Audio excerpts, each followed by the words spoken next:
If you were an American spy operating deep behind enemy lines during World War II, the deadliest threat wasn't always a German patrol. Sometimes it was something far smaller, a missing code sheet, a broken radio part, a map you needed yesterday, and retrieving those items without blowing your cover could mean the difference between life and death. Welcome to today's story. And trust me, you've probably never heard this one before. Because for 3 minutes, we're going to open a tiny piece of intelligence history that helped shape the OSS, America's wartime spy agency and the ancestor of the CIA. This object wasn't a gun, it wasn't explosives, it wasn't even designed to hurt anyone. It was designed to save spies, to keep them alive, supplied, and one step ahead of the Reich. Today we're talking about the OSS file drop capsule, a miniature covert delivery device so small and so simple, you'd almost laugh until you realize how brilliantly effective it was. Picture this. A B-24 bomber or a light aircraft flies low over occupied Europe. No parachutes, no crates, just a handful of small cylinders, each one barely larger than a flashlight, falling silently into the night. Inside, instructions for sabotage teams, currency for resistance fighters, microfilm containing maps, target lists, and code tables. And sometimes, as OSS records confirm, even tiny radio components that would allow a spy to resume transmitting after weeks of silence. This capsule was rugged, waterproof, nearly untraceable, and designed to disappear into the landscape the moment it landed. 3 minutes, one gadget, 1,000 stories of survival. Let's break it down. The OSS file drop capsule, listed in wartime documents as a lightweight intelligence delivery container, was built for one purpose: to drop critical materials from the air without detection. It wasn't as iconic as the OSS Stinger gun or as flashy as their hidden cameras, but veterans of the agency consistently described it as one of the most reliable support tools they ever used. So what did it look like? The capsule was typically a small aluminum or hardened cardboard tube, about 6 to 10 inches long.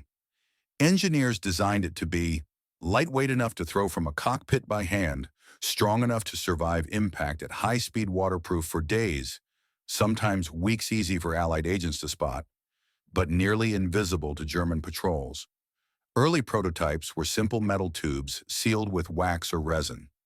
Later versions used rubber gaskets and internal padding that protected fragile items like radio crystals and glass-encased microfilm.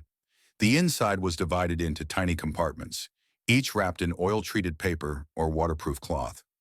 OSS quartermaster manuals show lists of predetermined payload sets: maps plus code strips, currency plus mission orders, microfilm plus signal instructions, medical items plus contact procedures. The capsule could be tossed from a low-flying plane at 150 to 200 feet and would bury itself slightly into soft ground, making it harder for enemies to find.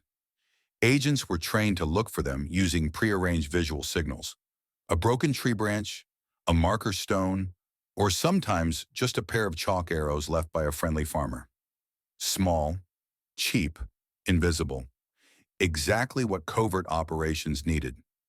To understand why the file drop capsule mattered, you have to imagine the reality of espionage in 1943. Communication lines weren't reliable.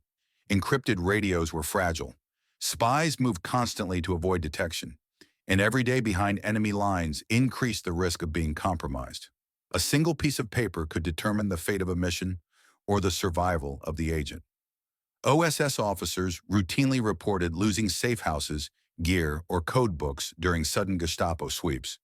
When that happened, their only lifeline was receiving new material quickly and quietly, and that's where the file drop capsule excelled.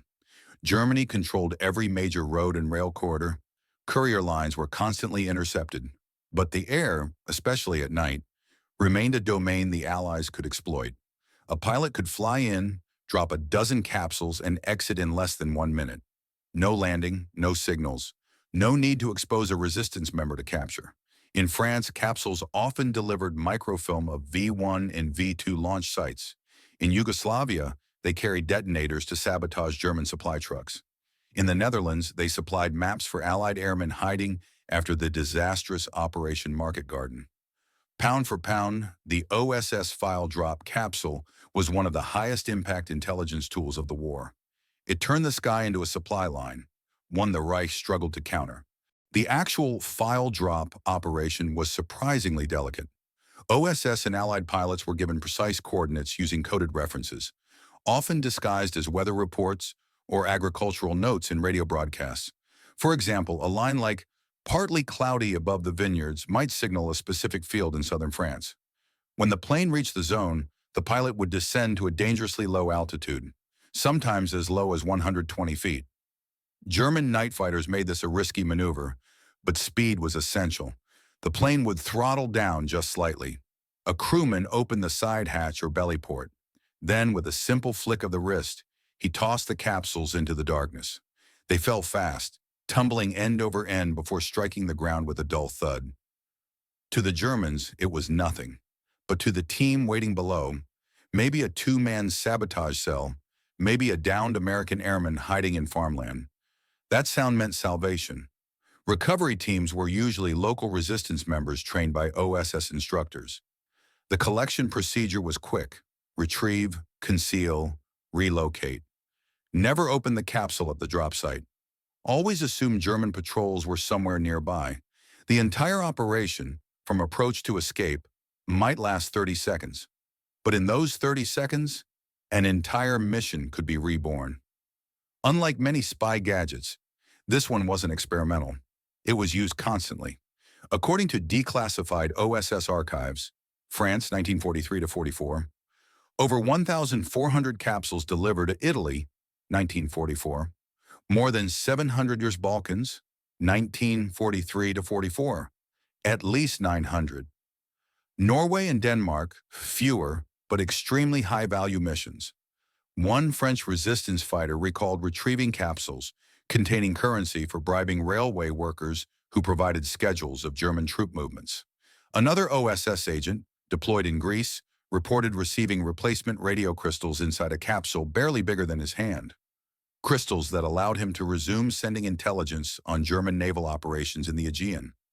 Some drops contained escape and evasion packets, small compasses, ration chits, forged identity cards, and maps printed on silk so they wouldn't rustle at night.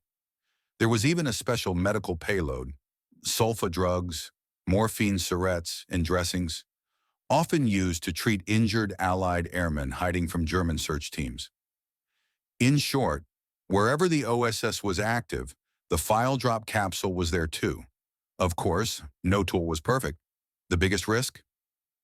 German discovery. If a Wehrmacht patrol found a capsule before the resistance did, it could expose a whole network. To mitigate that risk, OSS engineers made the capsules intentionally plain. No markings, no symbols, nothing that tied them to the Allies. Another weakness was weather.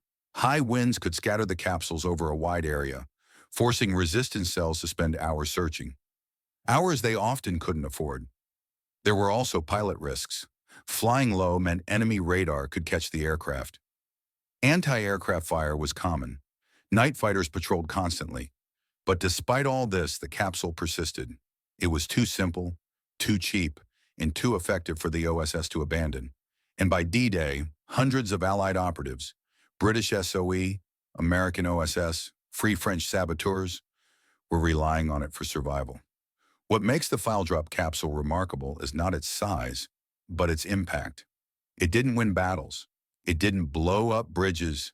It didn't shoot bullets. But it helped others do all those things. It was one of the quiet tools of World War II. Invisible to history, yet essential to the people who risked everything behind enemy lines.